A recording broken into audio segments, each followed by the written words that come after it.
হৃদয় জাকের শামীমরা দায়িত্ব নিতে পারলে এই ম্যাচ বাংলাদেশের হারার কথা ছিল না। ধুকে ধুকে শোচনীয়ভাবে ম্যাচের শেষ পর্যন্ত গিয়েছেন জাতীয় দলের এই ব্যাটাররা। এমন একটা হারের পর আফটার ম্যাচ প্রেজেন্টেশনে এসে কি বা বলার আছে অধিনায়ক লিটন দাসের? মুখের ভাষা হারিয়ে ফেললেও তো অবাক হওয়ার কিছু থাকতো না তাতে। সিরিজের প্রথম টি-20 ম্যাচে একই রকম দায়িত্বের অভাব আর ব্যাটিং ব্যর্থতায় দল হেরেছিল। ম্যাচ প্রেজেন্টেশনে এসে অধিনায়ক আঙুল তুলেছিলেন শামীম পাটোয়ারির দায়িত্ববোধের ওপরে। বিভিন্ন মহলে এ নিয়ে চর্চাও হয়েছে বেশ।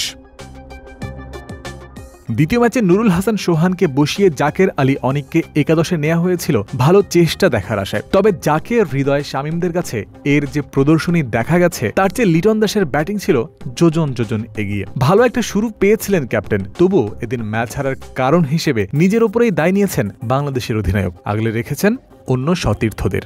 এখন যে কোনো ব্র্যান্ডের পুরাতন এসি বদলে নতুন ওয়ালটন এসিতে উপভোগ করুন 25% ছাড়।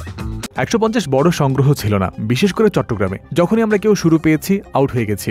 বিশেষ করে আমার আরেকটু 12-13 ওভার পর্যন্ত আমার ব্যাট করতে হতো। আমার নিজেরও উন্নতি করতে হবে। আমি যদি থাকতাম তাহলে খেলা তাড়াতাড়ি শেষ করা যেত।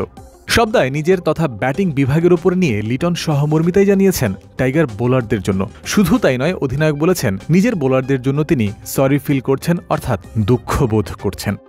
গত 2-3 সিরিজ ধরেই আমাদের বোলাররা খুব ভালো করে আসছে। সব বোলারের জন্য আমার অত্যন্ত দুঃখবোধ হচ্ছে, কারণ তারা আমাদের জন্য দারুণ করেছে, কিন্তু আমরা ম্যাচটা নিজেদের করতে পারিনি।